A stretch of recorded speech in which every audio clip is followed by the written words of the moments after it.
a while since I could hold my head up high, and it's been a while since I first saw you. And it's been a while since I can stand on Fuck Dan. own 2 feet again. And it's been a while since I could. It's been a while since I talked to Dan. Woo! And everything I can remember, it's fucked up as it all may seem.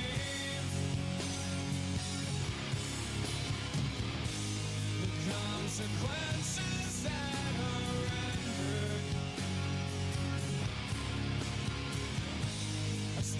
rendered, Carolina Jackpot and Rob do not respect the slot. Can I go ahead and say that now? I love the Rob and Kel show, but they started 10 minutes late. I'm not starting 10 minutes late because they started 10 minutes late. That's their problem. You know what I mean? it's been a while since I could. Oh, the Jackpot had to walk the fucking dogs or something. I don't know what he was doing. As well. It's been a while since I've gone. Oh, and he fucked things up just like I always do. And it's been a while, but all that shit seems to disappear when I'm with you. And everything I can remember. Let's go, everybody. It's the call-in show. Hey, let's go. Call in. Let me post a link for those that are too dumb to find it on their own. Here it is. Consequences that I've rendered. Dennis Wilson's in the house. What's up, Dennis? Gone and fucked things up again. Probably boiling some more hot dogs. Yeah.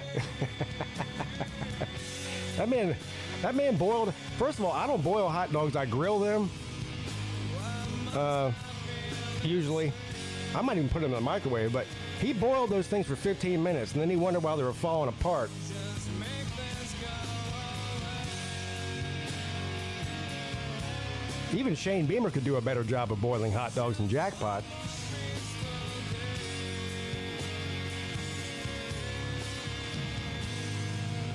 DeAndre Johnson! Who the fuck's he? It's been a while since I could You say, well, they've been hanging tight. myself straight. Oh, how about that? Huh? Since I said I'm Oh, how about that? Goddamn it, and why you over here telling me? You don't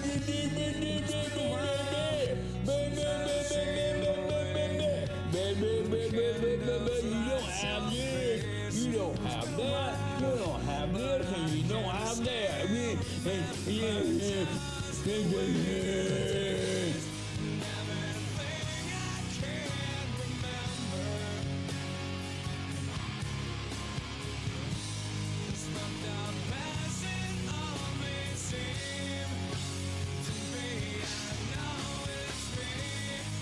Gator upset this Saturday.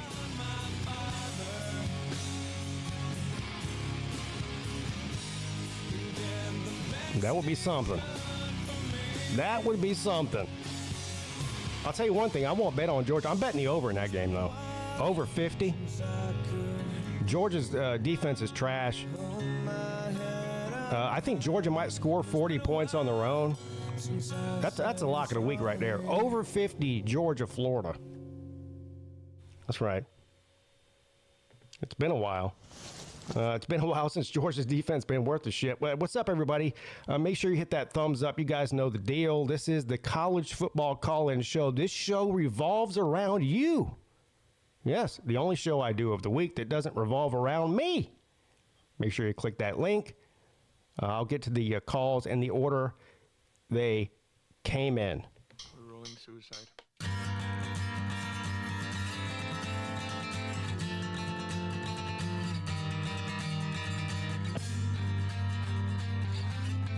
Yeah, Miami's in a bad way. Their backs are against the wall. We'll see what they're made of this week on the road at SMU. Their first game on the road outside of the state of Florida all season. Week 10, baby. Let's go.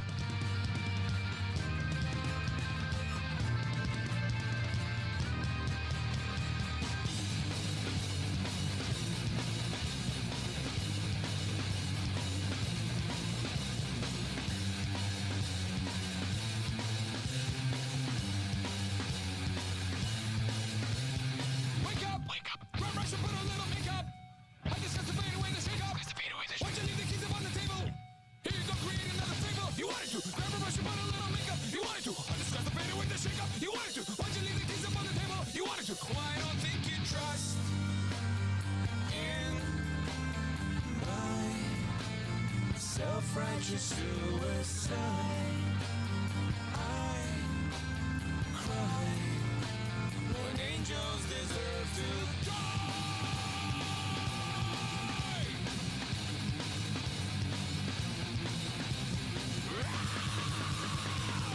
Wake up. Grab brush and put a little makeup. I just got to fade away. Why'd you leave the keys upon the table? Created another fable. You wanted to. Grab a brush and put a little makeup. You wanted to. I just got to fade away the shake up. You wanted to. Why'd you leave the keys upon the table? You wanted to. Well, I don't think you trust in my self-righteous suicide. I cry when angels deserve to die.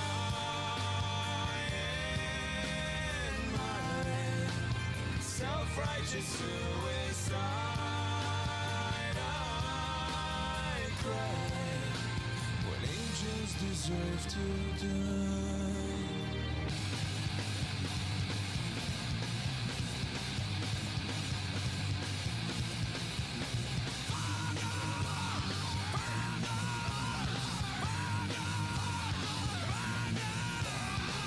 Father, into your hands I commend my spirit. Father, into your hands, why have you forsaken? All right, everybody, the show starts in just a second. Make sure you click that StreamYard link. In your thoughts forsaken me. If you don't click that link, you lose.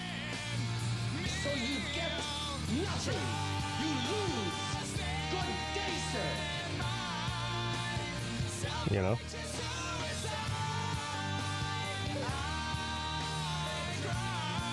I'm here to entertain you.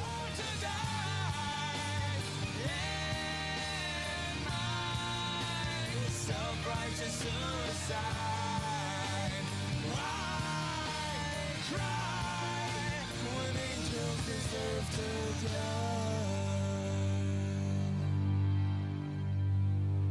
die? That is right, everybody. Somebody just mentioned Trump picking the next. What was that? Hope Trump can choose a good coach for LSU. Well, I mean, maybe he should get one of the doggies. In Springfield, they're eating the dogs. The people that came in, they're eating the cats. They're eating the pets of the people that live there. And this is what's happening in our country, and it's a shame.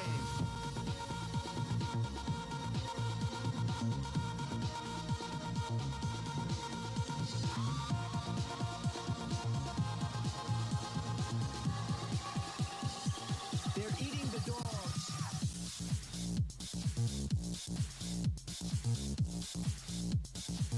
They're eating the dogs.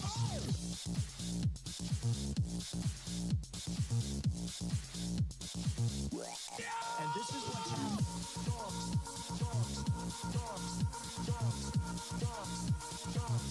People on television.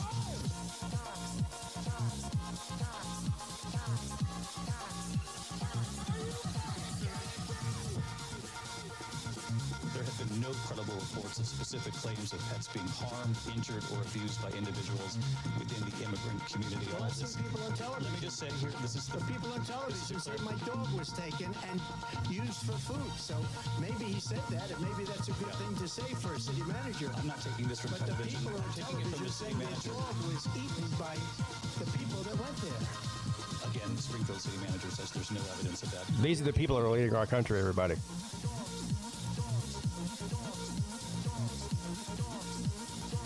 They're eating the dogs.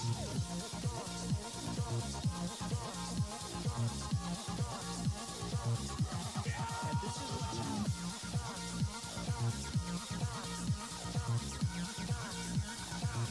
People on television.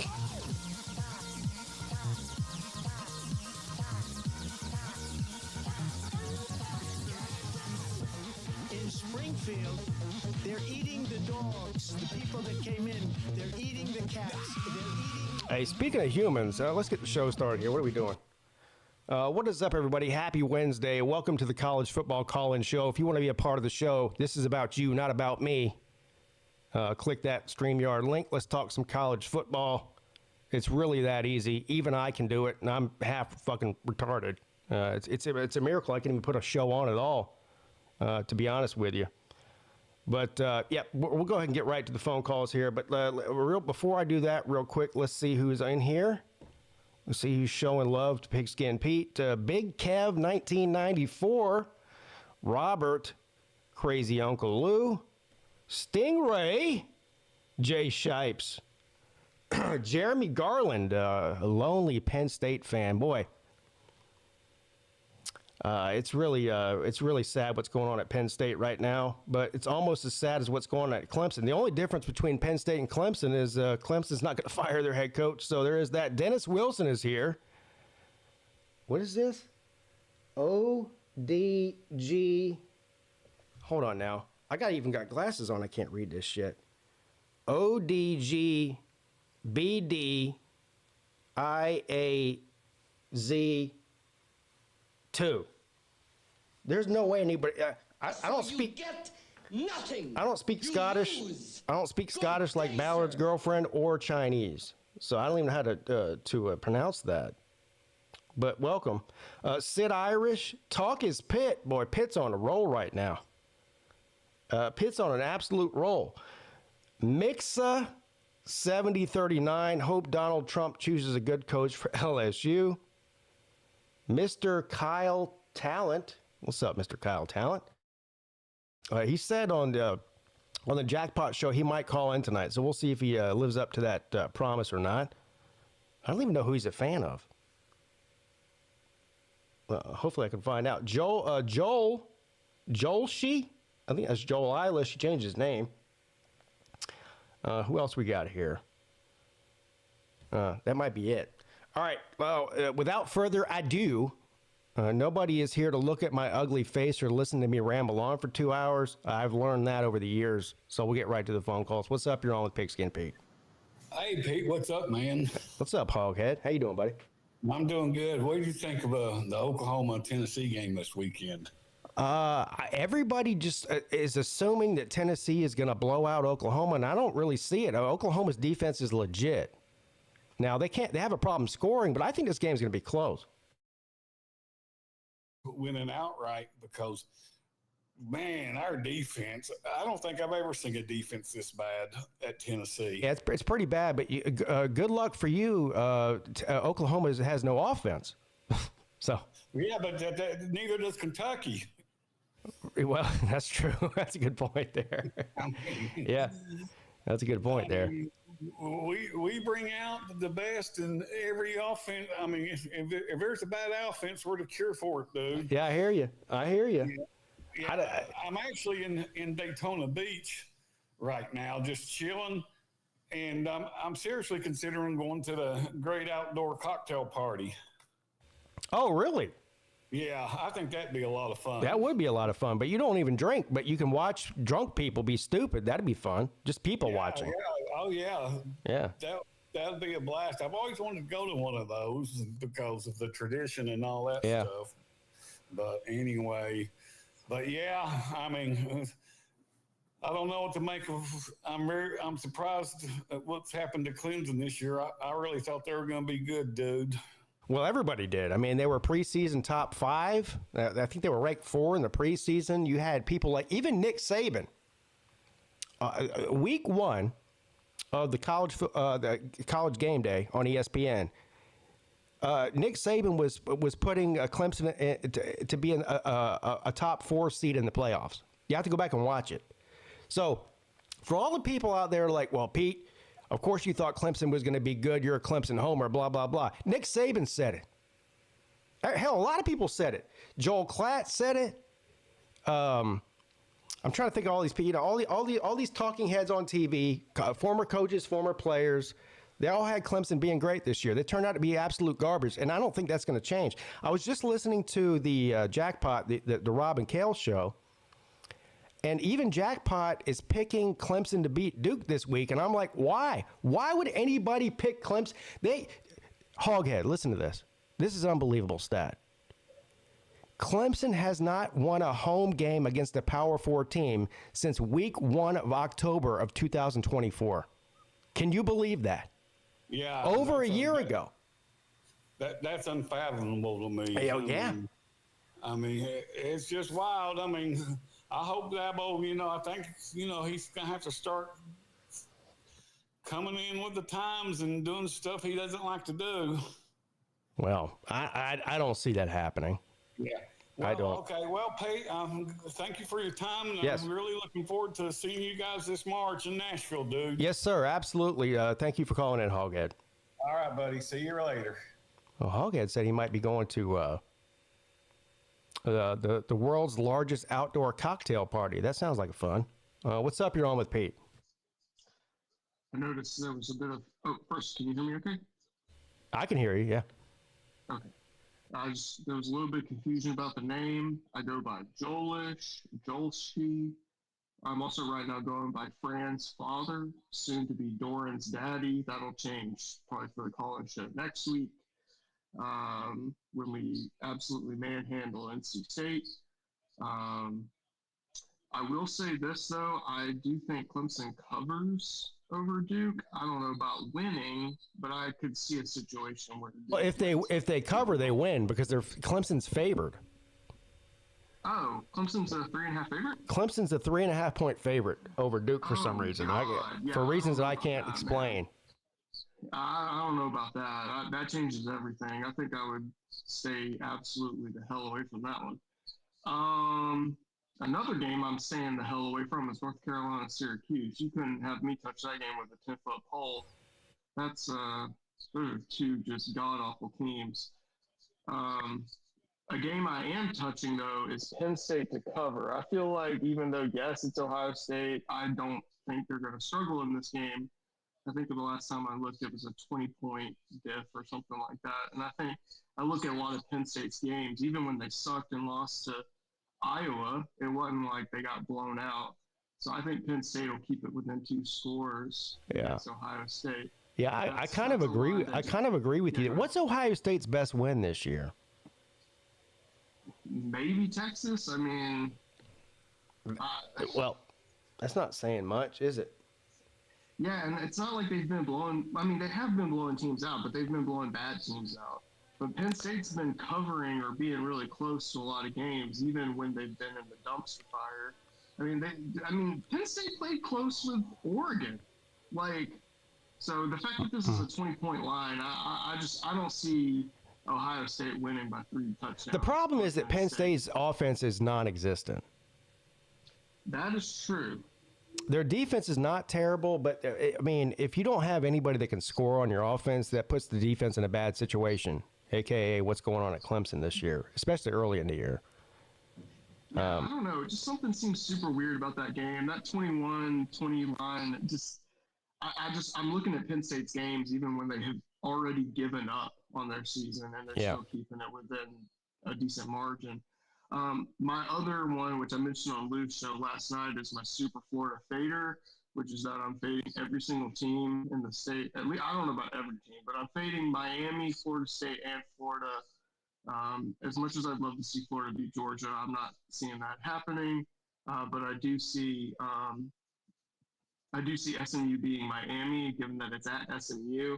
Miami hasn't left the state of Florida, I don't think. And then FSU has completely given up. And I think Wake Forest, this is going to sound like you're talking to Sea-Dog, but I do think Wake Forest is actually pretty good. And so they have one of the better defenses in the ACC. And I actually like from a betting standpoint, you say you're going to fade every single Florida team. You know what? I don't necessarily disagree with you there. I think I was even looking at fading UCF, but I think they're an underdog in that game. Who are they playing? Fading them, but Baylor. Oh, yeah. But as far as the Power 4 teams go, I think I'm with you there. As far as the betting lines go, I would probably fade every team in the state of Florida too. Really? Yeah, and I mean this is like all straight up too. Like I've got SMU winning at home. I do think it's Wake Forest winning on the road, which that might be a little ballsy. So that might be like if you're wanting to play it more conservatively, like a cover situation. And then Georgia I don't see a world where the only thing on that one is I think the line was like 7.5. So I have seen some people be like Georgia would win by exactly a touchdown. But I don't know. I feel like Georgia just pulls away and kind of manhandles them in the second half. And, Yeah, I agree with you. I think they will pull away in the second half and probably win handily. That's why I really love the over in that game. I think that Georgia is going to score probably somewhere between 35 and 45 points, somewhere around 40. Mm-hmm.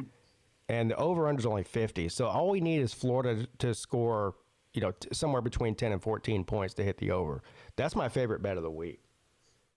Right there. God. I had a game that I was like eyeing the over on. Oh, Tennessee, Oklahoma. I think that's going to be a shootout. I don't know what the over is on that one, but I can tell you right now. Hold on. I can tell you right now. I've got it pulled up here. Let me find it. What time's that game on? 7:30 in Knoxville. All right. It's a primetime game. Here it is. Over under 56.5. Yeah, I don't know. That one, I've been that Tennessee Mississippi State game. I'd take the under on that, actually. The only thing that makes me kind of sketchy on that is that I just don't know where Oklahoma's offense is, but I also don't know. Well, nobody knows where Oklahoma's offense is. Yeah, Oklahoma doesn't know where Oklahoma's offense is. Yeah, but I don't know. Just something about that game makes me think it's going to be a shootout. It's kind of do or die for Oklahoma. Yeah, too, right? So, no, but Oklahoma's got a good defense.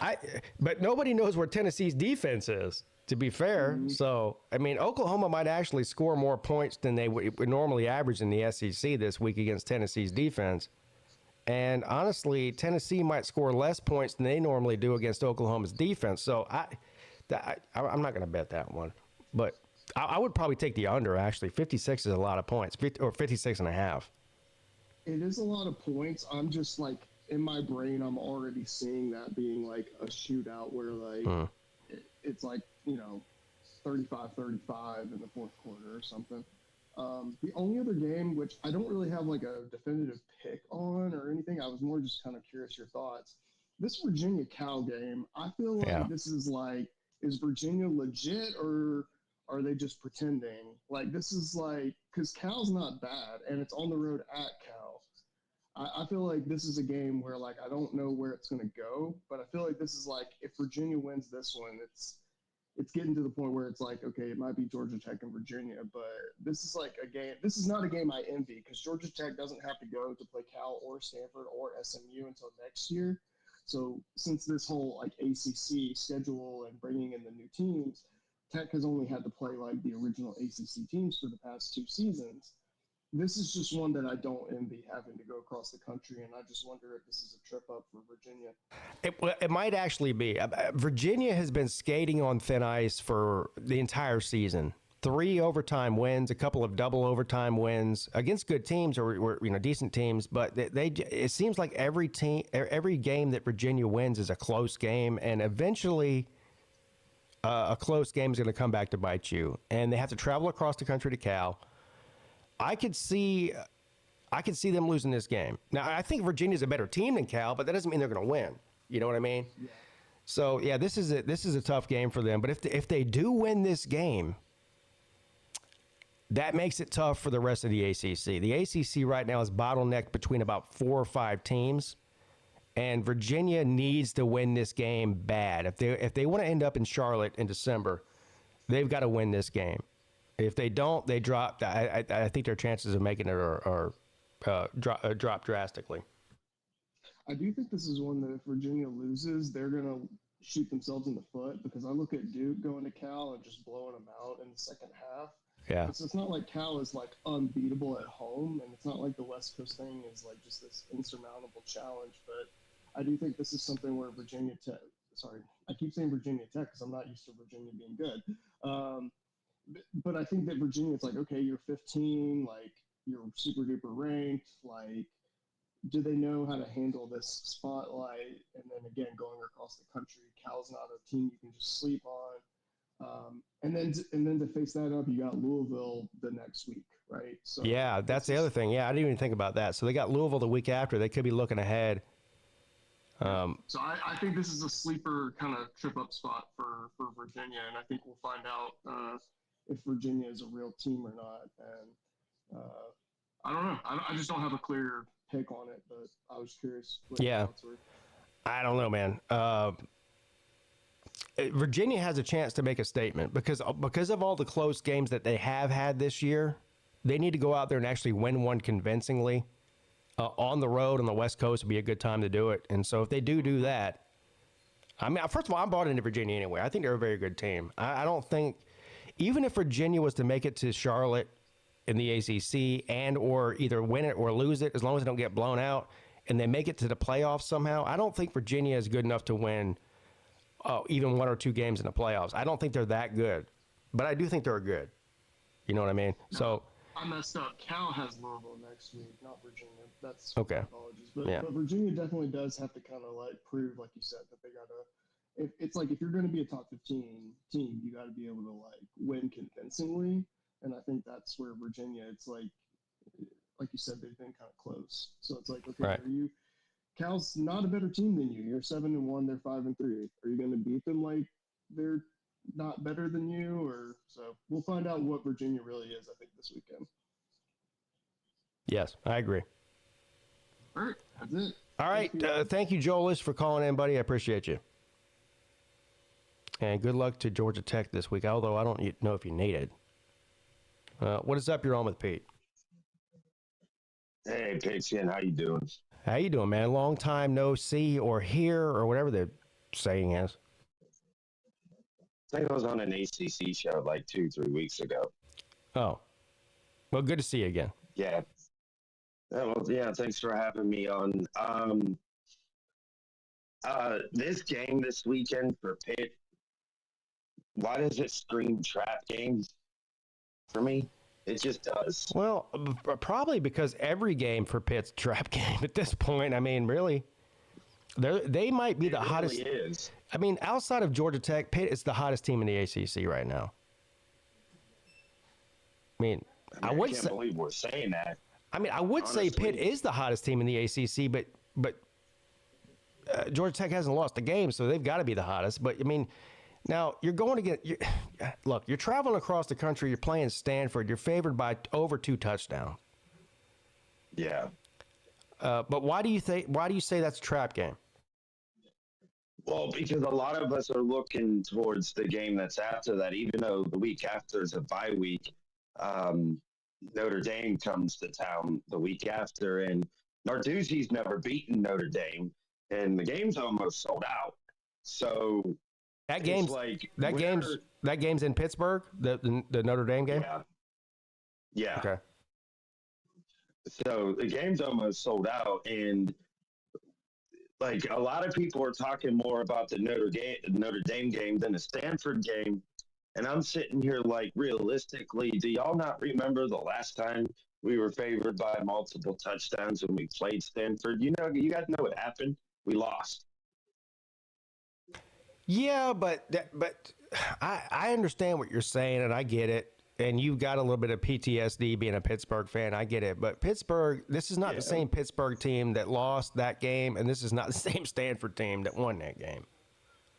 No. So, I mean Stanford's not any good. If it's possible to be worse from last year to the following year, Stanford has somehow proved that.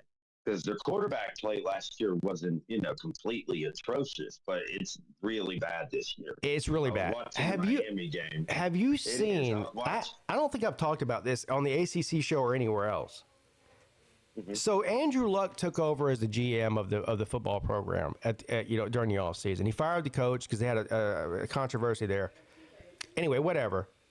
Stanford comes out of the gate. They lose to Hawaii. They're terrible. They lose to everybody else. I mean, what do they have? 2 wins, I think. Anyway, I was watching the Stanford game last week. Andrew Luck forget GM. He's on the sideline, basically coaching the team. I mean, I don't really know how else to describe it. I mean, he's on there yelling at the players. He's yelling at the coaches. It looks like he's coaching the team. So I don't know. Are things so bad that Andrew Luck comes in there, fires the coach, they lose a bunch of games, and he's on there essentially coaching the team? He's not even a coach. Have you seen? Do you know what I'm talking? Did you see this? I did watch the game. I didn't really pay attention to what Andrew Luck was doing. To be honest, I was more impressed that it took Miami almost practically to the end of the first half to even score a touchdown. Yeah. So I was like, okay, Stanford actually has a little bit good of a defense. Well, not so much in the second half. But honestly, no, I didn't see that. That's horrible, though, because Andrew Luck probably has no idea what he's talking about when it comes to yelling at the coaches. You guys need to do this, do that. This guy needs to go in. That guy needs to go in. Well, And the first thing I thought when I saw him doing this was, and it sounds crazy, but you have to think this, like, is Andrew Luck going to end up being the next coach of Stanford? I mean, this is a legitimate question. I mean, does he have any coaching accolades at all? No, I don't think so. That doesn't mean he won't be, though. I mean, he's coaching the team now, apparently. I mean, he has so little faith in that coaching staff that he has to be on the sideline coaching the team. It's unbelievable. I've never seen anything like it, actually. I've never seen that. I mean, we have a president with no political experience whatsoever, so I mean, anything's possible. And he's a felon, so. Okay, yeah. I'm not trying to get political, but that's the only. Well, he does. He does have political experience. He was the president of the United States from 2016 to 2020. I meant prior to that. Oh, okay. But I mean, if he really is the next coach of Stanford, then is it even worth playing next season? And I even brought this up on one of my ACC shows a couple weeks ago. I said, did Stanford, California jump the gun in moving out of the Pac-12? You know, did they? No, I think they waited just a little bit longer. I think they made the right decision. I mean, the Pac-12 was a dead conference, so they made the right move. So the same thing with SMU. I mean, of course, they made a move up, but yeah, I don't know. I wouldn't blame them. I don't blame them for that at all. Now, I don't think that it was a good fit for the ACC having West Coast teams in your conference, but from a Stanford and Cal standpoint, it was the right move. I mean, the Pac-12 is fucking dead. Well, I only say that because they, more or less, more Stanford than California, but Stanford could care less about their football team. They could probably care less about their whole entire, athletic department, truth be told. No, not their whole athletic department. Stanford, I think, leads the nation in national titles in athletics. So, I mean, we think we care about football. I don't care about rowing or gymnastics or whatever the fuck other Olympic sports they do, but they lead the country in those kind of events. So just to say their athletic department doesn't care about sports is just false. Well, I mean, swimming. Okay, maybe that's a poor choice of words, but they don't care about the football team. I think they do. I think that's why they brought Andrew Luck in there. Now the question is Andrew Luck going to fix things? I don't know. Nobody knows. Nobody knows that. But just the fact that they brought him in there shows that they do care. I mean, it could end up being a disaster. I tend to think that them bringing him in is probably a good thing because, first of all, I think he knows football. I think he knows what it takes to have a good football. I mean, hell, he was an elite college player. He was an elite NFL player. He's been at both levels at a high level. I think he knows what it takes to build a program. Obviously, he doesn't have any experience doing that, so it's kind of learning on the job type thing. But I mean, I don't hate the idea that they brought Andrew Luck in there to try to fix things. It's just, I mean, I don't know what people expected. They think that Andrew Luck's going to come in there and fix things in one season. No, I don't. I mean, you got to give the guy some time. Well, then, if they were going to do all that, they should have just made him the head coach in the first place. Yeah, I don't know. I mean, when I said they should make him the head coach, I was kind of joking about that. But the more you realize it probably is a better option. I do think that Andrew Luck probably can recognize what it takes, though, as far as developing a good coaching staff and what goes on as far as the transfer portal and the money that's being exchanged and NIL and all that. I mean, Stanford is behind the 8 ball because of their recruiting season.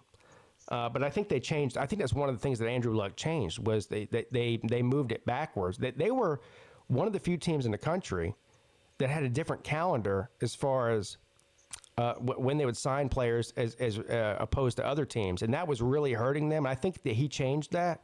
That's one step in the right direction. But you don't just go into somewhere like Stanford, and who's terrible and falling apart basically, and just fix it overnight. You got to give the guy some time.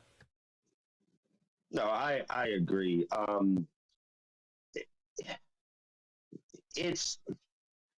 just wish, though, for Stanford's sake, they figure it out.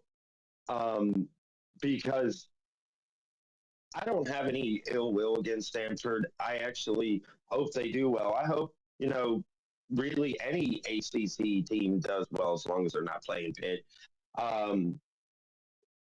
But it's just sad to see them go from bad to worse. And I wish we were playing a better opponent, to be honest. I do. Because I think it would mean more for the rankings, because a lot of Pitt fans were upset that they weren't ranked last week. Well, I would be happy about it. Pittsburgh has a legitimate chance to make it to Charlotte this year and win it. And that's what I'm glad about, especially since our defense is improving a good bit. Our offense is just playing lights out right now, and I think we have to win out because we have already lost to Louisville, and I do think Pitt has to win out besides Notre Dame. You probably do, and in order to make it. And you've got the problem is you've got one of the tougher roads, and of all these teams at the top, when you put in Georgia Tech, Virginia, Pittsburgh, out of those 3 teams, you've got the toughest road to get to Charlotte. Oh, definitely. But also, I think. Yeah. Now, this, again, anything can happen on the field when you put these 2 teams together. I think Pittsburgh, if Pittsburgh was playing Virginia tomorrow, I'm taking Pittsburgh. If Pittsburgh was playing Georgia Tech tomorrow, I'd take Pittsburgh. So, I mean, that's just me. I actually, to be honest, I had high hopes we were going to make it back to the ACC title game in 2022. And to be honest, we very much, should have. We were that close. We were one game away from that happening. But it didn't happen. And we could have, we couldn't have made it in 2023. But 2024, we had a shot at some point, and then we lost our last 6 games. But this year, though, I think we have it together more than what we had last year, especially with Mason Heinzel coming in at quarterback. Like, I don't think I've ever seen a kid play. He's the first freshman in the ACC in 30 years to throw for 400 yards in a game. Yeah, he's the real deal. He might be the best quarterback in the ACC. I'm being serious. Now, we have a smaller sample size, and, we've seen people like Kay Klubnik and Carson Beck and, players like that play for a lot longer, so we have a larger sample size. This guy has only played, how many games has he started? 4? 5? 5 games? Yeah. And he's been lights out, man. And so he's a true freshman, right? He is. And the thing is, I know I always say this about some of our recruits being underrated, but out of high school, his senior year, he threw for 3,700 yards, 38 touchdowns, only 2 interceptions. Led his team to the state title. How is he only a 3-star? I don't put much stock in high school stats. Kay Klubnik won 4 state championships in the state of Texas, which is a big high school football school. You've seen what he's done at Clemson. He's had 1 decent season. He's been there for 3 years. So, but what you see them do once they get in college is a totally different thing. So, but that's also what I mean as well. You've seen what he does. Like there's nobody that can throw like him. Even his incompletions, they're not really incompletions. The receiver just can't catch the ball. Yeah, let me ask you a question, though. Let me ask you a question, because Pat Narduzzi, with all of the head coaching jobs, and I haven't, you know what's weird about this? I'm just now thinking of this. This isn't something I've been thinking about. With all of the head coaching changes that are happening around the country, I have not one time heard Pat Narduzzi's name come up for any of these jobs. Maybe you have because you're a Pittsburgh fan. But seriously, you know, all you hear is about Ed Orgeron, Lane Kiffin, John Gruden, you know, all these, all the names that come up every time that somebody gets fired.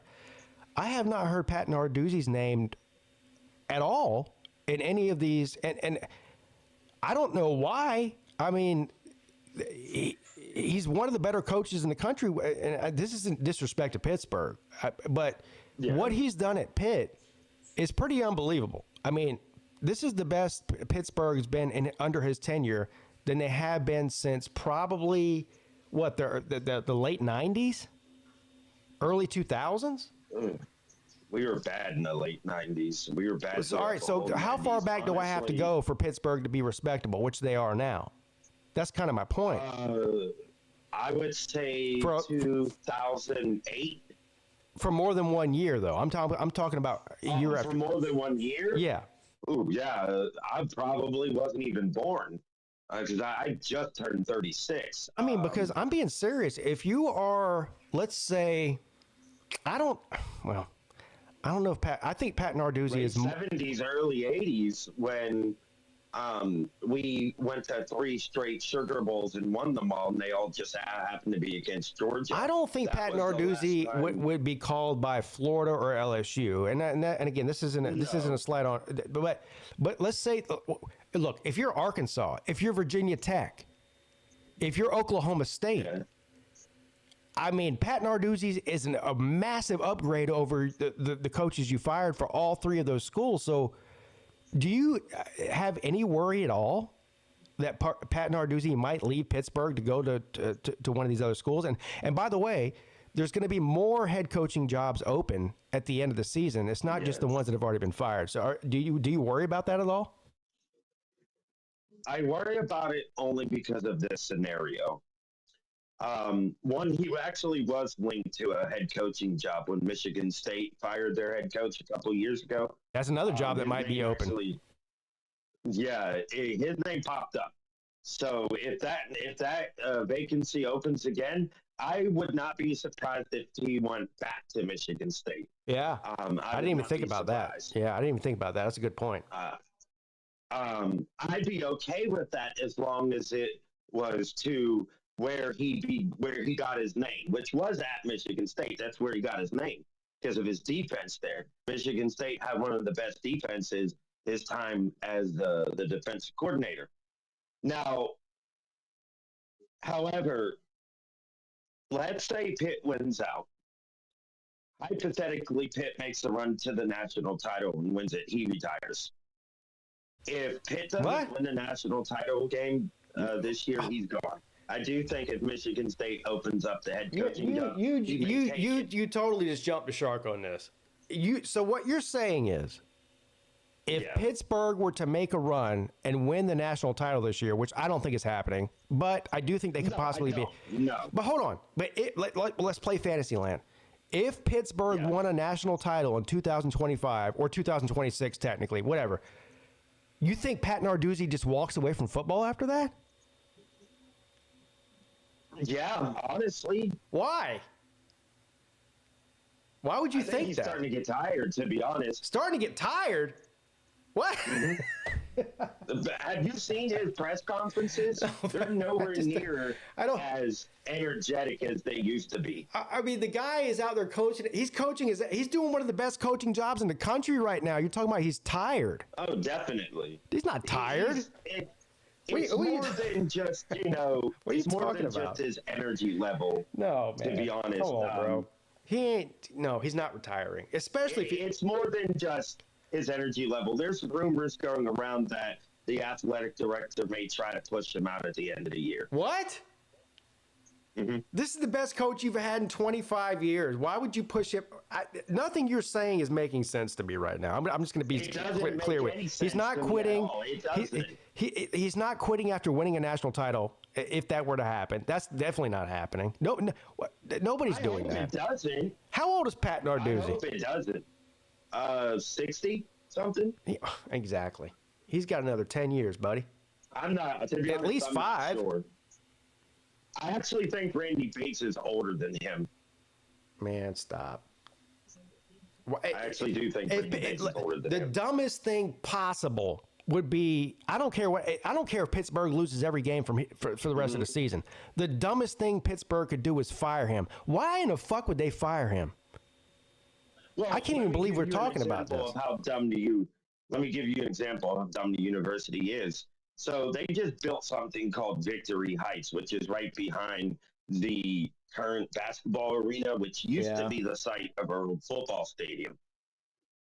Victory Heights, where it's set, you could have actually built a new stadium there. They decided to build a multi-sports complex. What's that got to do with Pat Narduzzi? Well, because Pat Narduzzi was the one who said we should put a stadium there instead of Victory Heights. They already have buildings for all the sports teams that will play in Victory Heights. They already have their own buildings. Matter of fact, they're all within 5 years old. None of them are more than 5 years old. But instead, they want to build a whole brand new one until the other one's down. I still fail to see what that has to do with Pat Narduzzi. Well, because he had a lot of. He's, if I'm not mistaken, he's actually on the board for a lot of the decision making. Like some coaches are actually on the board of directors or directees or whatever you want to call them for the university. So what you're saying is, this is 6 degrees of separation. I'm digging, trying to find what your point is, and I think what you're saying is that because Pat Narduzzi wanted the stadium built and they decided to do something else, that he's just going to retire. No. Then what are you saying? Wording it very wrong. Basically, it's political. It's political. That's all. It boils down to politics. Because he already signed an extension. If he wins big or makes a big bowl game, they're going to have to extend him again. And because of Victory Heights, they're in debt. I don't know if they're going to be able to keep them. Yeah. They're in debt. Which goes back to my original point. Are you worried about him taking a job somewhere else with all these job openings, which is a very real possibility? That's why if the Michigan State job opens up, I am worried. I'm confused because I said, would you worry about him taking another job? And you're like, no, he's going to retire. Well, I said first the Michigan State thing, then I said the retirement thing after that. I'm confused now, which isn't hard to do. It hurts me because if he does win big this year, he will get another extension, or he'll have to get another one. Yeah. Can we afford to keep him? So, yeah, I do worry in different ways. All right. It sucks. I hate it. All right. Every time we get something good going, Pigskin, it goes bad. Yes. All right. All right. Well, I appreciate the call, buddy. I got to move on. All right. Thank you, Pigskin. Yeah, good luck. Good luck to Pittsburgh. I don't think you need it this week, though. For some reason, it seems like I'm higher on Pittsburgh than Talk is Pitt is. But I am. He threw me for a loop with the whole Pat Narduzzi thing. I don't even know what to think. What's up? You're on with Pete. What's up, Pete? What's up, sir? I don't think Pat Narduzzi's leaving Pitt. Well, I don't think anybody wants him. But why would you say that? It's like an attitude thing. Well, winning, attitude doesn't matter. Winning is what matters, and that's what he's doing. Yeah. I mean, you could say it, but I mean, it's like, maybe like a Michigan State would hire him, but I mean, I don't see any big program sniffing. I don't see any program really much bigger than Pitt sniffing around at him. I disagree. I'll put it this way. If Brent Key left Tech and they hired Pat Narduzzi, I would be pissed. If Brent Key left Tech, Pat Narduzzi would be the best hire you could possibly fucking make, dude. Yeah. Why are people pretending like Pat Narduzzi's not a good coach? I don't understand this. I'd rather have a bunch of other coaches. I mean, all you hear about is coaches' names being mentioned that haven't won shit ever in these conversations. But Pat Narduzzi, who has done a really good job at a very hard place to win in Pittsburgh, is not going to be mentioned in these conversations. I don't understand that at all. That makes no sense to me. Like I said, for me, it's what I've heard with his attitude. And well, Brian Kelly's got a fucking piss poor attitude, but he got a fucking $80 million deal with LSU. So attitude doesn't seem to matter for these programs. Yeah, but also I wouldn't be happy if Tech hired Brian Kelly either, though. What? Guess what? Pat Narduzzi has the same amount of accomplishments, in as far as college football is concerned, that Brian Kelly does. And Lane Kiffin. How about that? He's got the same amount of conference champion. Actually, he has more. Pat Narduzzi actually has a conference championship win. He's got more accomplishments than Lane Kiffin. He's got more accomplishments than Brian Kelly. So what are we talking about here? Yeah, but I mean, you could compare. Ole Miss and Pitt are two programs that I think you can compare. Like, Pitt was in the dumps. Ole Miss has been in the dumps forever. Yeah. And Ole Miss right now is a much better program than Pitt. I don't disagree with that. But what my point is that people acting like Pat Narduzzi should not be mentioned in these coaching hires it blows my mind. I mean, maybe. I mean, but the thing is, if he is mentioned for coaching jobs, I mean, it'd have to be the Big Ten. I don't know if it would have to be the Big Ten. I mean, that's you would have an easier job. Now, albeit it would be a harder conference, but let's say Pat Narduzzi at Arkansas. Let me ask you a question. Would that be a good hire for Arkansas to hire Pat Narduzzi? I think it would be a home run hire for them. It would be way better than Sam Pittman. Yeah. I think if Arkansas hired Pat Narduzzi, they'd win. They'd average 7 wins a year, so like 6 wins to 9 wins. I don't know about that. I think they would average like 7.5 wins a year.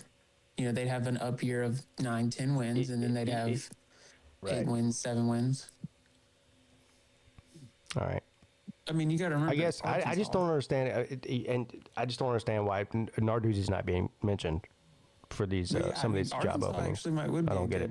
Or Kentucky would be a good fit for him as well. Yeah, that's a good point. Yeah, I think that would be a great fit for him. Actually, yeah. Somewhere that the focus is kind of off of him as well. It's focused on basketball, and Narduzzi's going to go out there. They're going to win bowl games every year. Yeah. But I just don't think he's that coach that's for the team that's trying to win national championships. I don't know. I mean, it's hard to win national championships at Pittsburgh, that's for sure. But he's doing a pretty goddamn good job year in and year out, based on his resources and where he's at geographically, the conference he's in, the whole thing. He's punching way above his weight where he's at. That's all I'm saying. The thing about Narduzzi that I've always liked, I will give him this compliment, is Pitt always has a nasty defensive line. They always have a nasty offensive line. They always have a nasty defensive line. They always have a nasty running game. And right now they got a good quarterback too. I mean, I don't know. Yeah. I mean, who was talking about Pittsburgh before the season started? Nobody. Pittsburgh, nobody ever talks about Pitt until they're doing decent. And even when they're doing decent, people still don't give them respect. It's weird. I understand.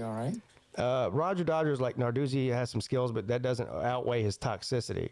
What toxicity? I think it's like in media and stuff like that. And I've heard that he's like publicly like bad-mouthed his AD and stuff like that. All right. But yeah. But off the Pitt thing, I was gonna say, did you see about Virginia Tech and James Franklin? I don't know what you mean. I mean, I've heard James Franklin mentioned for every coaching job that's open in America. Is there some sort of inside information that he's interested in the Virginia Tech job, or? apparently he's very interested in Virginia Tech. That will be a home run.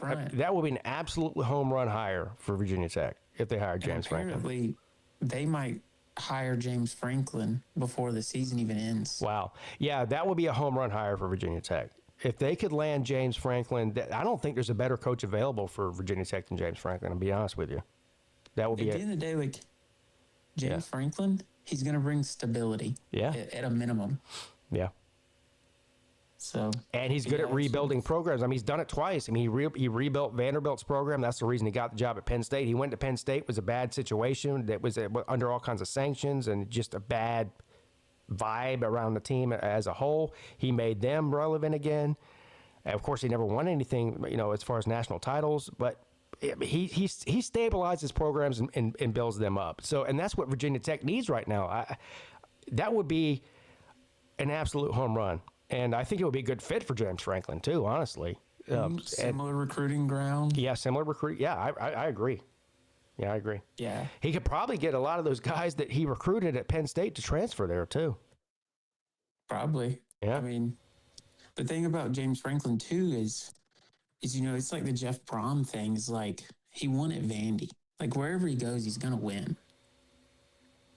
Like, and look, would he win a national title at Virginia Tech? Probably not. Low probability. But that's not what Virginia Tech needs right now. What Virginia Tech needs right now is somebody to make them relevant again.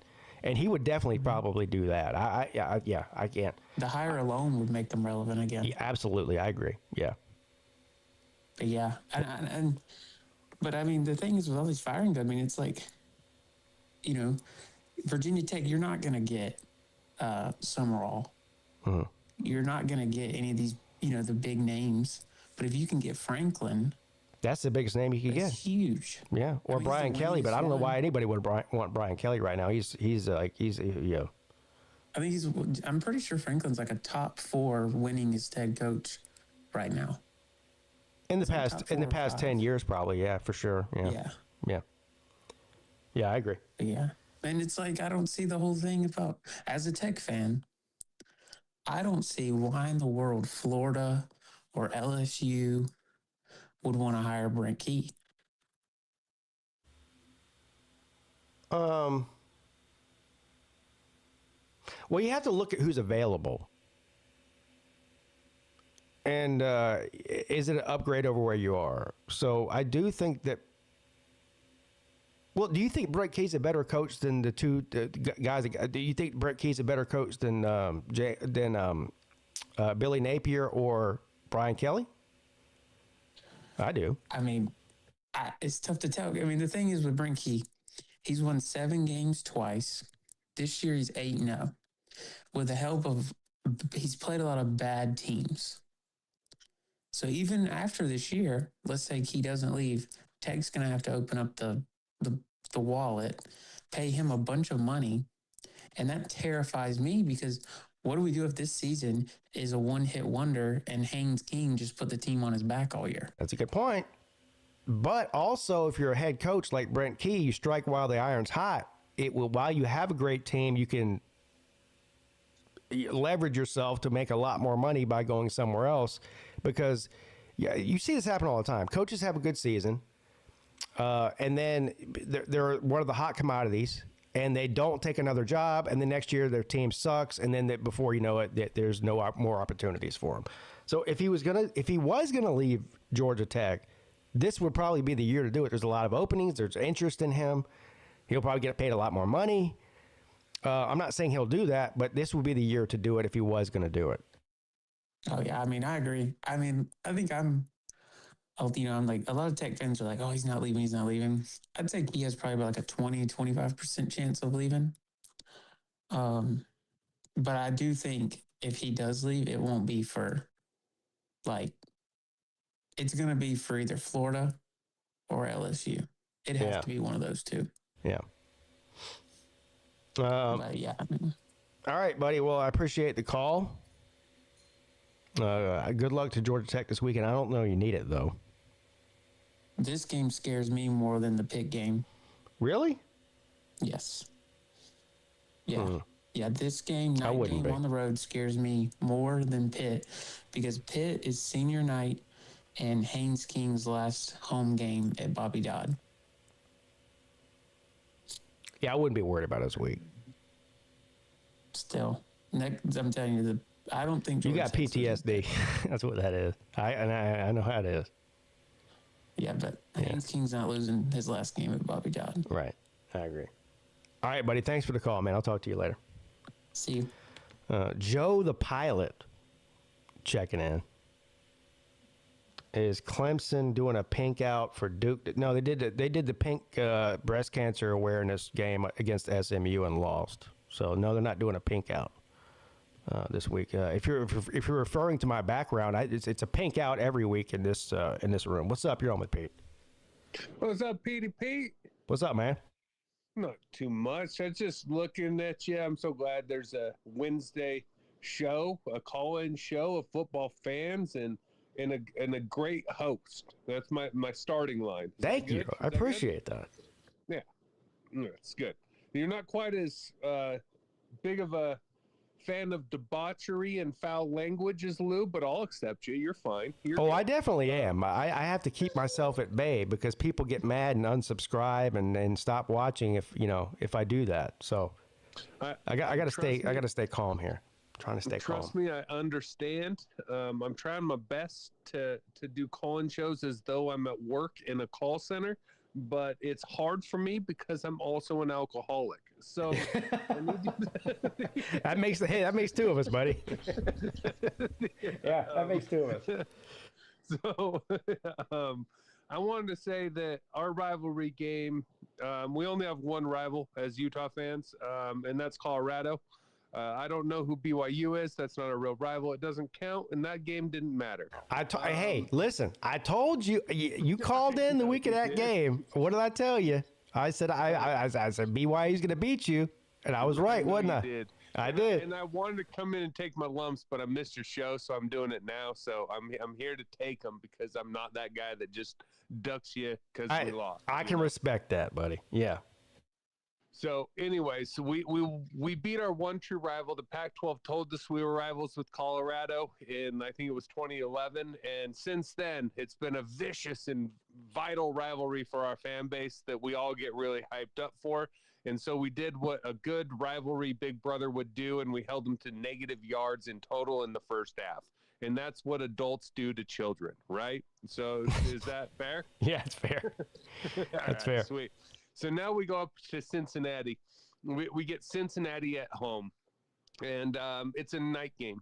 We had an artiste, if you will, if you're one of the bougie class. Artiste, yes. Come and paint our helmets for us. Hand-painted them because we're classy like that.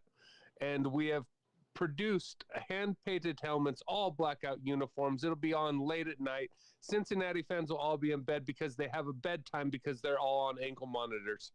So they won't be able to watch the game, but know that it will be a majestical and beautiful scene of all black Utah fans and all black uniforms with hand-painted helmets. Absolutely.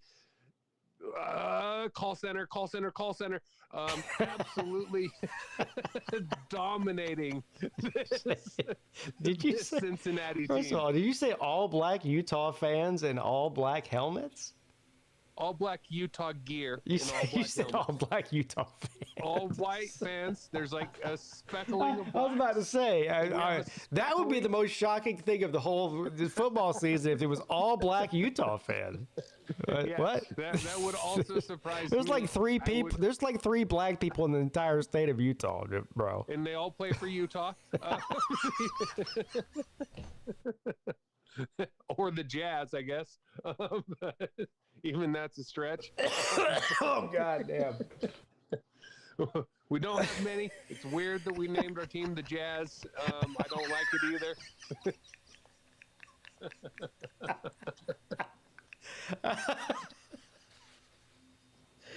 Oh.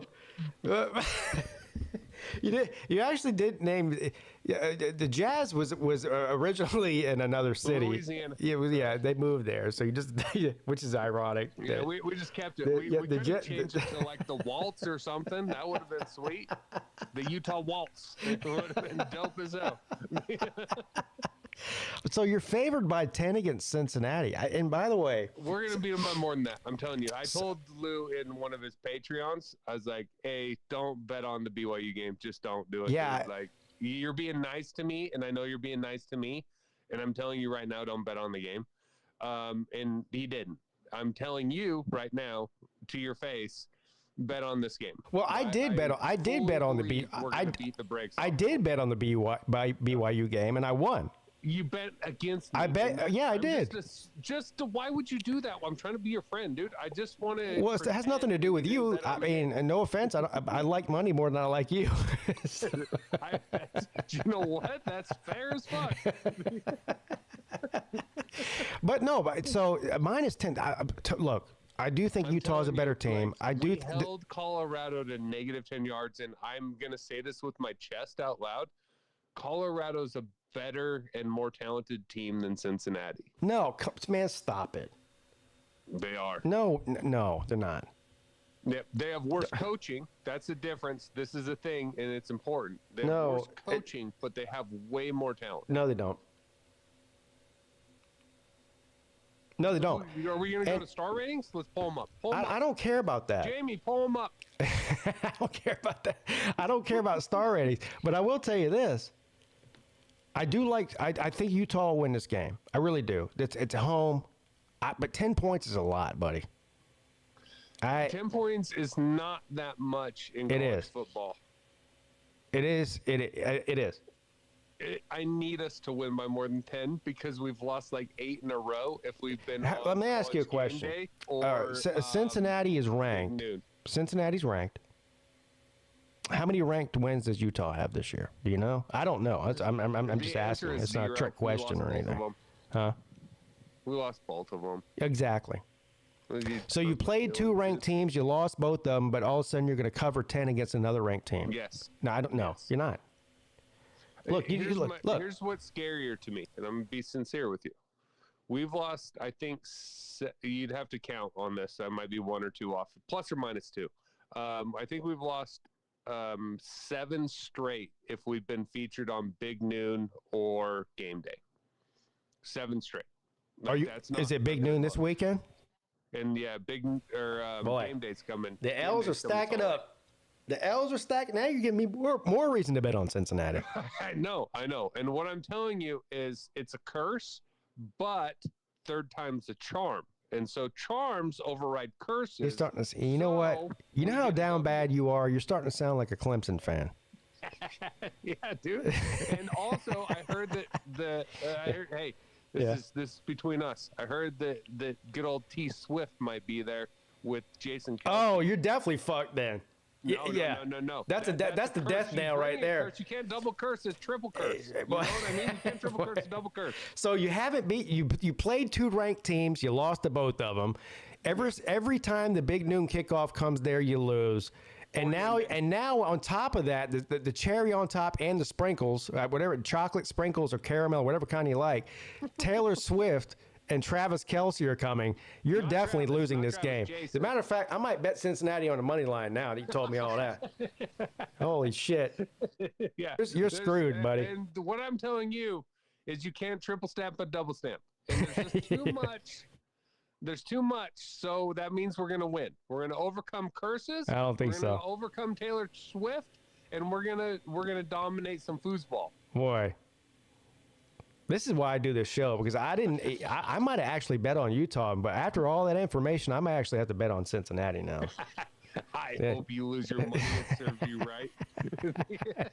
Well, probably will. Don't worry about it. Yeah. But that's my thing. And also, I want to say the SEC sucks. I'm glad that everyone can pay players now. It's not just them. I love that they actually have parity in their conference. Next, we'll have to figure out a way to absolutely destroy the Big Ten so we can have real college football and 4 real conferences. Can we agree to that? Well, I mean, if you look around college football right now, the Power Four, there's not a single clear leader in any conference right now. It's pretty unbelievable. So, I mean, people wanted parity, and they're getting it. So, I mean, obviously, I would like my team to be one of those teams that's involved in the parity, but right now they're people like PAR ITY, but Clemson right now is PARDOY or ODY. I didn't go to Clemson. I can't spell. So, but you get what I'm saying here. Like, Clemson is a parody of themselves. I'm so proud of myself. Yes, but you know what I meant. You get what I'm saying here. You're picking up what I'm putting down here. Yeah. So they wanted equality amongst the teams more so it was even games. They did not want a certain program to be a joke program. Right. All right. Thank you. Go back to spelling, though. That was sweet. Yeah, my spelling is... I haven't won a spelling bee in my entire life. I'm terrible at doing that. I am not one to judge. I'm not going to lie. Like, I just thought it was funny that you put yourself out there like that. I mean, I am. I think I'm dyslexic. But, I'm also left-handed, so you got to give it to me. I mean, left-handed people are most likely dyslexic. Well, that's interesting. I have a question. Like, I've seen you do spaces on Twitter a couple of times. Do you still? I have never done a space on Twitter, or been on one either. I don't know where you got that from. Are you being for real right now? Yeah, I've never hosted a space or been on a space ever, not even once. Am I following a fraudulent you?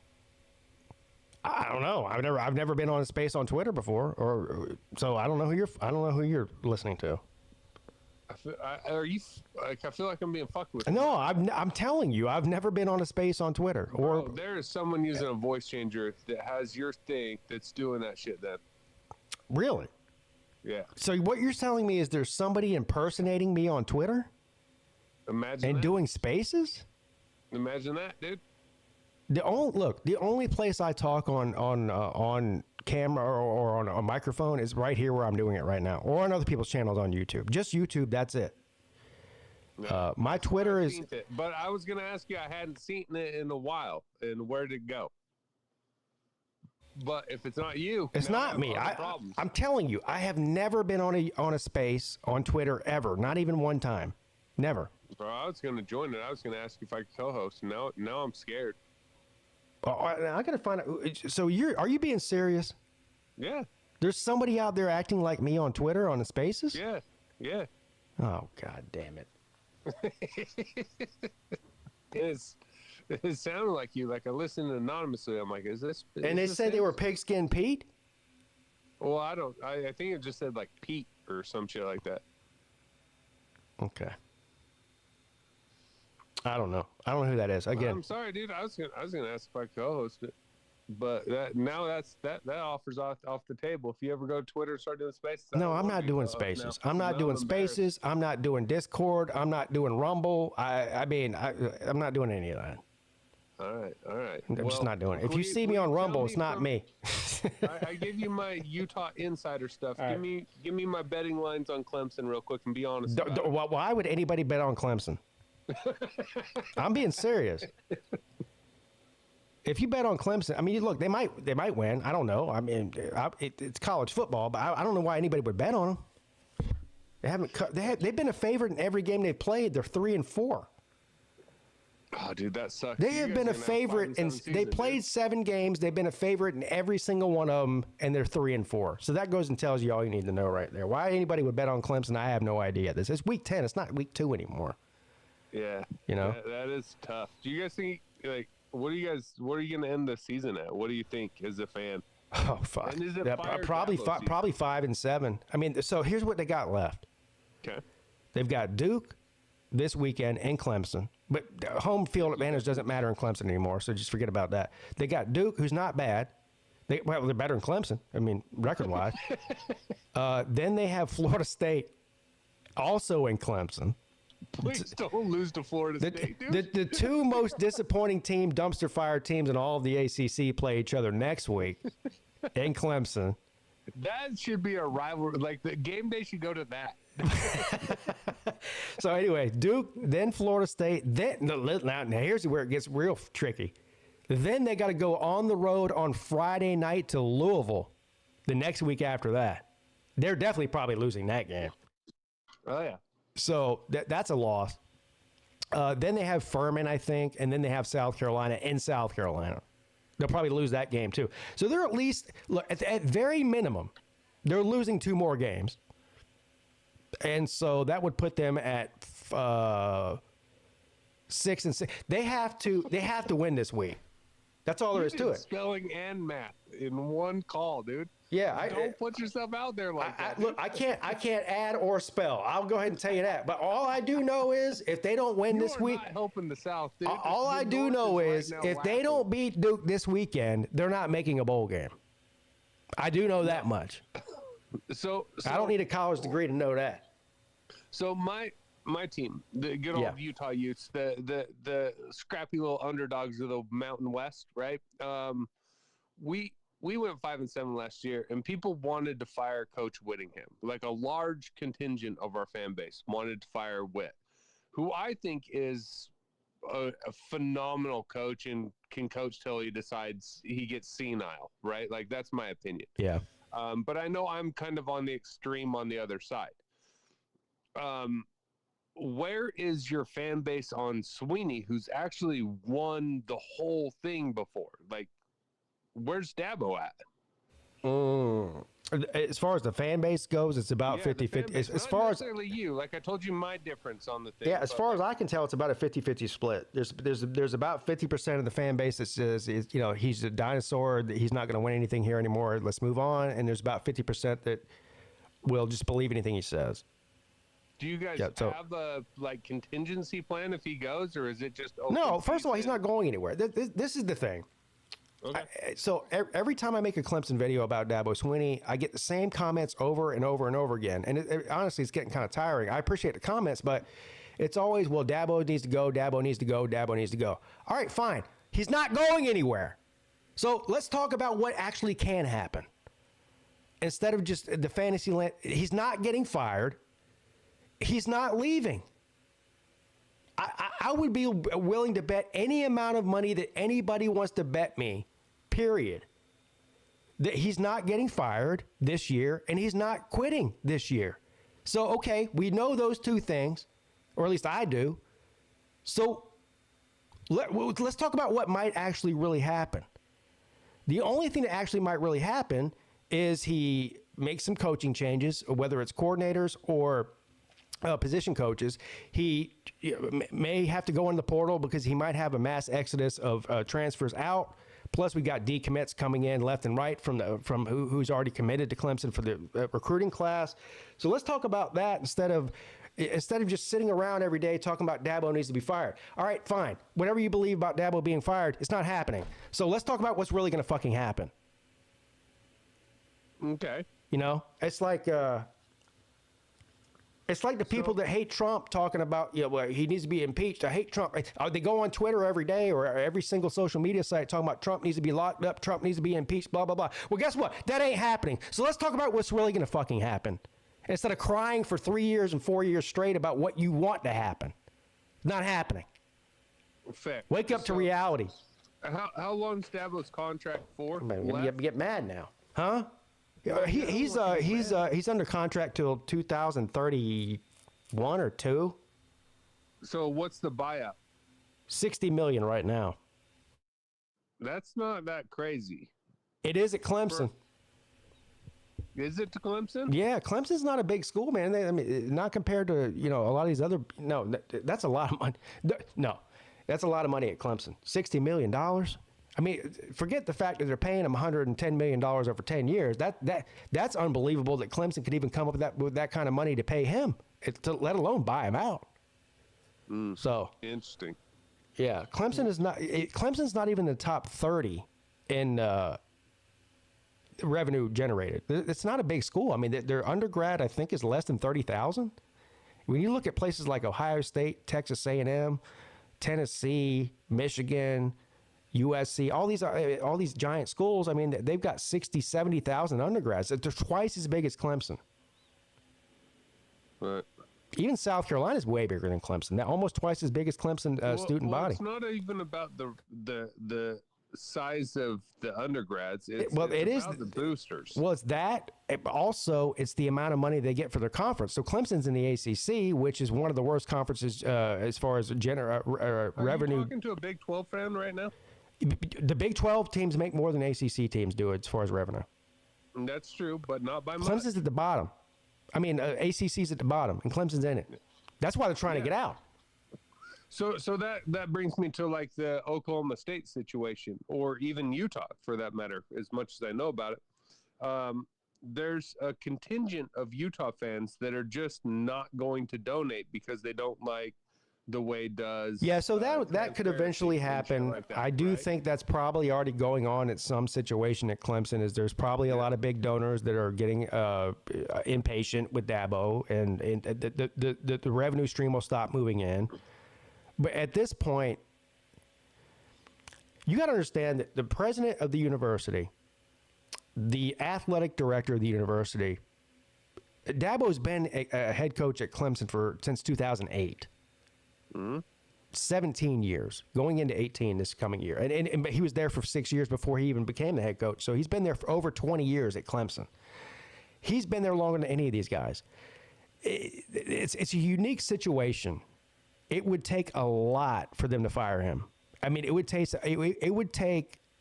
a total pullout from all donors for them to actually fire him. And it would definitely take... So my thing in the Big 12 is Oklahoma State, right? Like, would you have to do an Oklahoma State and go for the conference and then start off as bad as it would Oklahoma State take? did this It year would take. for It him would to take get at least fired? 2 or 3 years of what's happening this year, right? A possible losing record, barely making a bowl if they do that. It would take 2 or 3 years of that for them to fire Dabo. Okay. Yeah, 'Cause, there's there's certain coaches, Dabo, but it did happen at Oklahoma State. They but fired him, Oklahoma State, right? but He's Mike been there Gundy never 20 won plus shit. Years was all that stuff. Went 2 seasons, like one really shit season. Mike Gundy never won shit. Clemson was in the playoffs last year. Right. Yeah, right. So you're right to say that, and I'm giving you context to talk about it further. Like these type of legend coaches, whether it's Whittingham, Gundy, Sweeney, None of those. Who's Iowa's coach? Putting Sweeney's name in the same genre as those other coaches is insane. I'm talking about tenureship. Okay, yeah, but tenure exactly. So it took them that long to fire coaches who never won shit. How long do you think it's going to take for Clemson to fire Dabo Swinney, who has won a lot? Exactly. Yeah. And so like mine is in the new NIL era, they shouldn't be able to. But it worries me that there'll be 2 boosters that donate $10 million apiece. And they say, fire him or we stop donating. And they fire someone as good as Sweeney, who might be, there's plenty of critiques to be said, but 2 boosters now, these days, and I'm obviously just making a generalization, but these days, that sort of stuff starts to stop mattering as much. And if Sweeney goes, is my canary in the coal mine of, oh shit, run, this has gotten completely out of hand because he shouldn't be fired.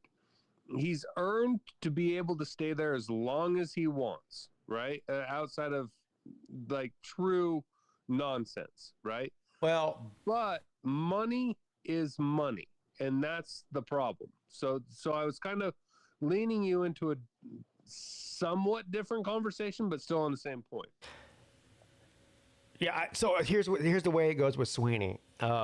He's earned some leeway with all that he's won and all the money he's brought into Clemson and all the clout he's brought Clemson. He's earned his leeway. But I don't care how much you've won 7-8 years ago. When you get paid almost $12 million, he's getting paid $11.5 million a year over 10 years. That comes with expectations, and the expectation is, as much as Dabo Swinney likes to get up there and talk about how many national titles he's won and how many ACC championships he's won, but those expectations come with that. Then that's what you're getting fucking paid for. Nobody at Clemson is expecting Clemson to win a national title every year. Nobody at Clemson is saying that Dabo Swinney has to win the ACC every year. But a 3-4 start with what's supposed to be, quote unquote, your best team since 2018 is not acceptable. If that continues, then he should be on the hot seat. Now, I'm not sure that's going to continue. We'll have to sit back and we'll have to see what Dabo Swinney decides to do this offseason with the coaching staff, because what Dabo Swinney has done is surrounded himself with a bunch of former players of his and former Clemson players. I mean, half of the coaching staff was former Clemson players or guys that played for him. A lot of them have never had any coaching experience till he hired them, which is almost unacceptable at a place like Clemson, where you can go out there and get, I mean, Clemson has become a destination type job for a lot of coaches, but he chooses to go out there and hire C.J. Spiller, who never coached in college football, to be his running back coach. He chose to go out there and get Ben Boulware this offseason as their linebackers coach. He's never coached in college football at all. That's mind-blowing. It's nepotism at its finest. Well, we do that too at Utah. Like, our coach in waiting is a former player. Most of our coaches and position coaches are former players, or a lot of them anyway. But they have a process they kind of go through, right? Like that's pretty common. But that's Clemson and Utah, the way they've built their programs outside of you guys actually winning shit. That matters. Pretty similar. But you were in a power conference the whole time. We had to earn our way up, so don't sass me. There is something to the fact that and Dabo still talks about this all the time. He always talks about, I've always been the underdog. You know what? That's great. And when you were the underdog, you went out there and made the hard decisions and hired great coaches and recruited great players. Now that you're fat and happy and you won all these games, now you're just like hiring all your friends. I mean, you're getting paid $11.5 million no matter what. You know, I'm going to bring in my best friends and they can all move in the same fucking neighborhood as me. We can have barbecues on Saturday. Fuck that. Who cares?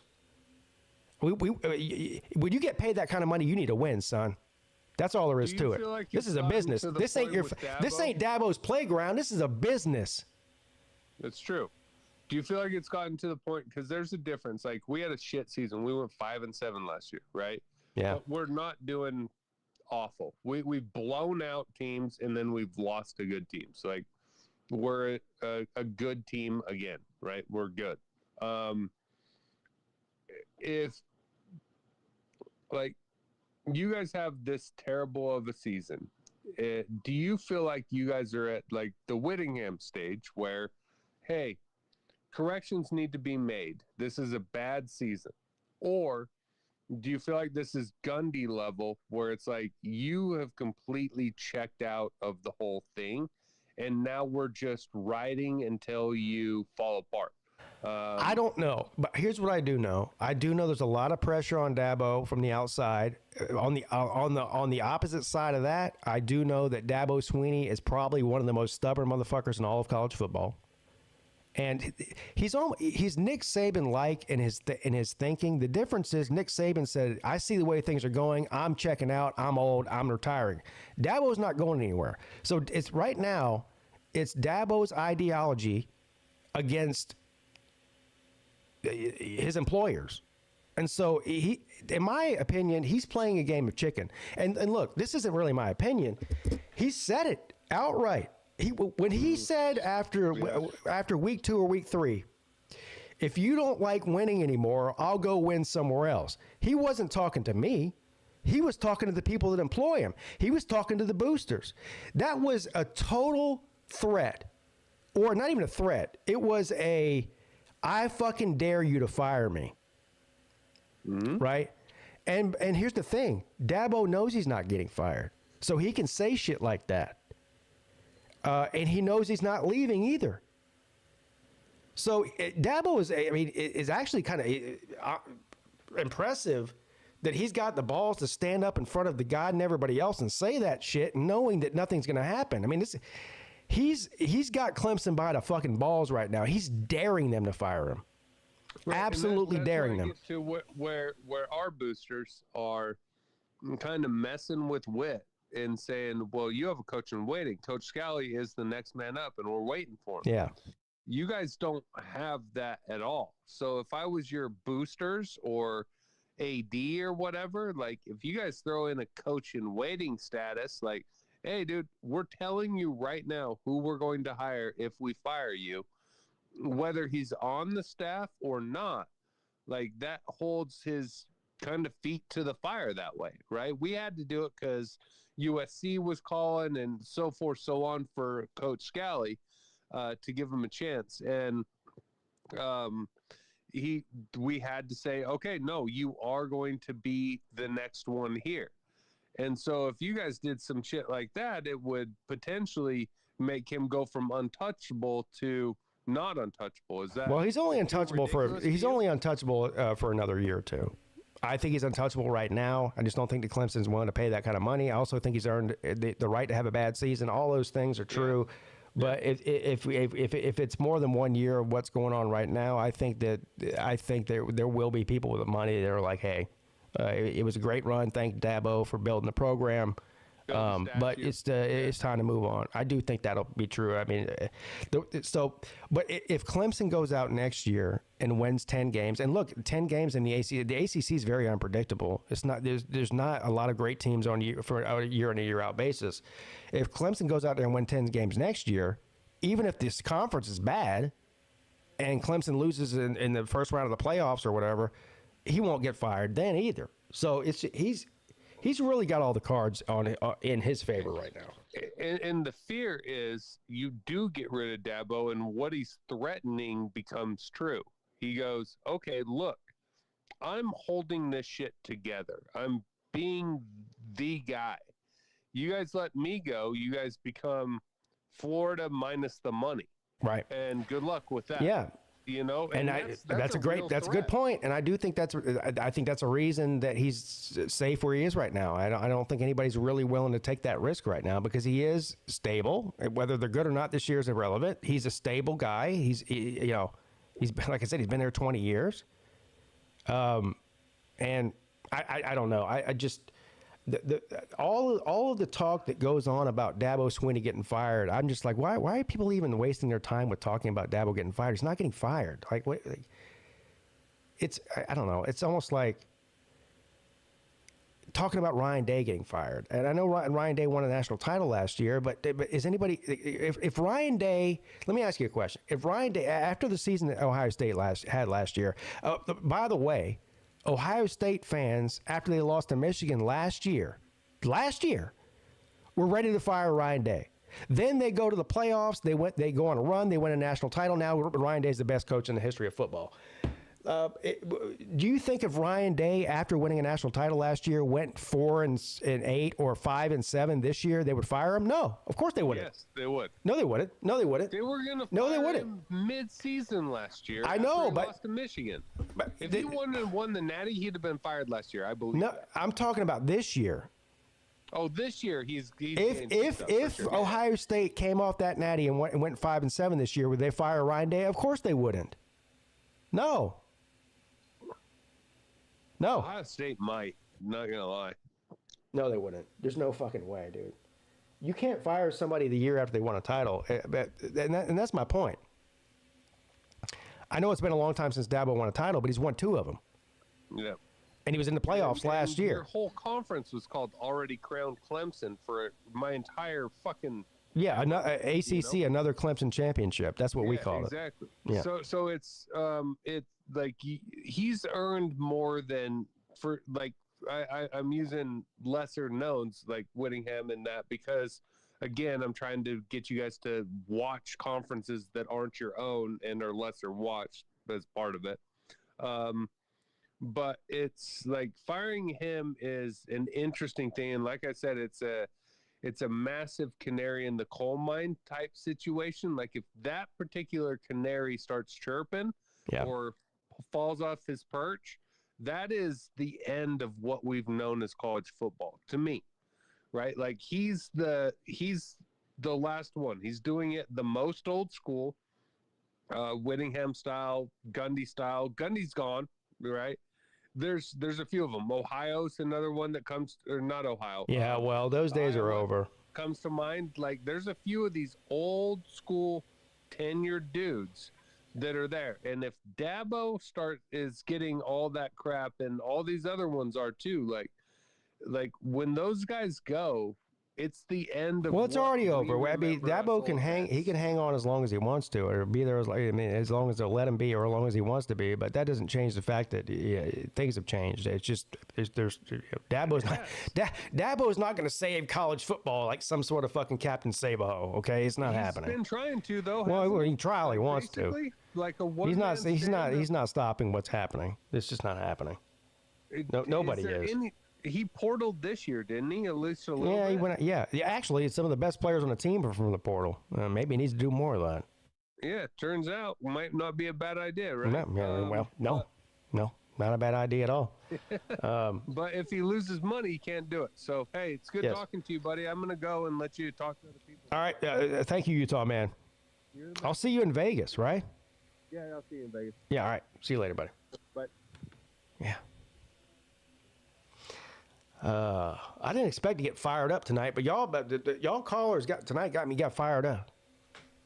I do appreciate that. Also, I actually appreciate callers. So there is that. Like I said, this show is not about me; it's about you. So you guys are amazing and fantastic.